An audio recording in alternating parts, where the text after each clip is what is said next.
Assalamualaikum warahmatullahi wabarakatuh. Alhamdulillah wassalatu wassalamu ala rasulillah amma ba'd.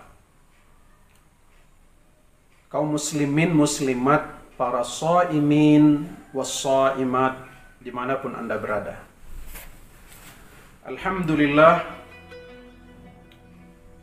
bahwa kita saat ini sudah sampai di 10 terakhir dari Ramadan kita tahun ini. Mencermati apa yang dilakukan Rasulullah sallallahu alaihi wasallam tatkala di 10 terakhir dari bulan Ramadan, sebagaimana yang kita lihat di dalam berbagai hadis Rasulullah, antara lain kana Nabi sallallahu alaihi wasallam idza dakhala al-'ashr, tatkala beliau sudah masuk ke 10 terakhir dari bulan Ramadan, apa yang beliau lakukan? Pertama, syadda mi'zarahu, yakni beliau bersungguh-sungguh, beliau mengencangkan kainnya, artinya bahwa meningkatkan volume amaliyah Ramadannya, artinya lebih meningkatkan kesungguhan dan keseriusan. Kemudian wa ahya lailahu, dan beliau menghidupkan malam-malam Ramadan itu. Dan berikutnya wa aiqaza ahlahu, dan beliau membangunkan keluarganya untuk bersama-sama dalam melaksanakan berbagai ibadah-ibadah sunnah. Seperti dalam hadis yang lain disebutkan, man qama lailatul qadri, barang siapa yang melaksanakan sholat malam, sholat lailatul qadar, imanan wahtisaban, ghufira lahu ma taqaddama min dzanbih, dengan keimanan, dengan berharap pahala dari Allah Subhanahu wa taala semata, maka Allah ampuni akan dosanya yang telah lalu. Nah, berdasarkan keterangan-keterangan dari berbagai referensi tentang menghidupkan 10 malam terakhir, maka kalau kita melihat kondisi umat, kadang-kadang di 10 terakhir itu justru mengendorkan semangat ibadahnya, karena fokus pikiran sudah ke lebaran, ya kan? Masjid kosong, sudah mulai berkurang jemaahnya, kemudian pasar rame, orang sudah fokus ke menghadapi lebaran. Apa yang dilakukan Rasulullah justru sebaliknya, mendekati akhir-akhir Ramadan, beliau meningkatkan volume amal ibadahnya. Hal ini terkait dengan apa yang dikisahkannya, sebuah analogi kisah menarik di dalam buku Tasawuf Modern karya Buya Hamka. Ada seorang raja yang bernama Iskandar Zulkarnain. Tatkala Iskandar Zulkarnain ini ingin menaklukkan suatu daerah, sebelum berangkat ke medan peperangan, Iskandar Zulkarnain berpesan kepada para prajuritnya, "Wahai prajuritku sekalian, malam ini kita berangkat untuk menuju satu tempat dan nanti kita akan menyeberangi sungai. Aku pesankan kepada kamu semua untuk mengambil apa saja yang kamu pijak di dalam sungai tersebut. Ambil, bawa." Singkat cerita, berangkat. Ketika menyeberangi sungai, itu prajurit terbagi kepada 3 golongan. Golongan pertama, prajurit yang sangat tidak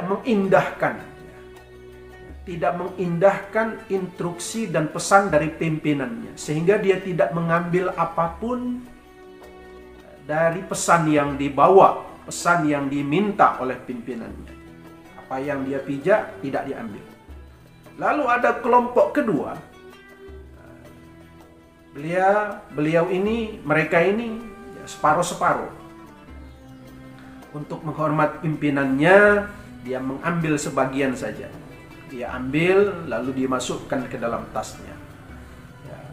Kemudian ada kelompok yang ketiga yang sangat mengindahkan instruksi dan pesan dari pimpinannya, sehingga apa saja batu yang dia pijak, dia ambil masukkan ke dalam tas, sehingga tasnya penuh dan saking banyaknya kepayahan untuk membawa tasnya. Lalu begitu nyampai kepada suatu tempat, kembali Iskandar Zulkarnain memberitahukan kepada para prajurit, nah para prajurit semua, coba apa yang saya instruksikan malam tadi silahkan dibuka tasnya masing-masing. Nah, begitu dibuka tasnya, ternyata semua pada kaget. Kenapa? Karena di dalam tas itu bukan batu-batu sembarang batu, tetapi dia adalah batu berlian permata yang sangat tinggi nilainya. Maka kelompok prajurit pertama sangat-sangat menyesal sekali. Kenapa? Karena tidak mengambil sedikit pun dari apa yang diinstruksikan oleh pimpinannya. Lalu ada kelompok kedua, prajurit yang hanya mengambil ala kadarnya saja. Ya, satu sisi dia senang karena dapat, dan sisi lain dia bersedih karena mengapa tidak mengambil sebanyak-banyaknya. Dan tentu saja kelompok yang ketiga sangat senang dan bahagia, bergembira karena dia patuh dan taat kepada pimpinan instruksi pimpinannya dan mengambil sebanyak-banyaknya, sehingga dia mendapatkan batu intan berlian yang banyak.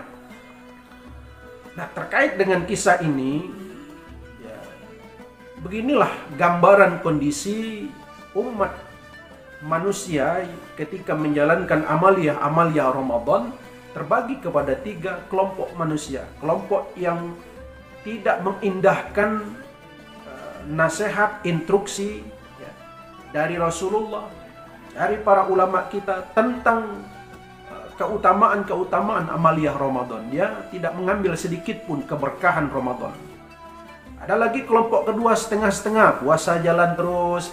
Dia puasa tapi sholat dia tinggalkan, sehingga dia hanya mengambil sebagian daripada berkah Ramadan itu.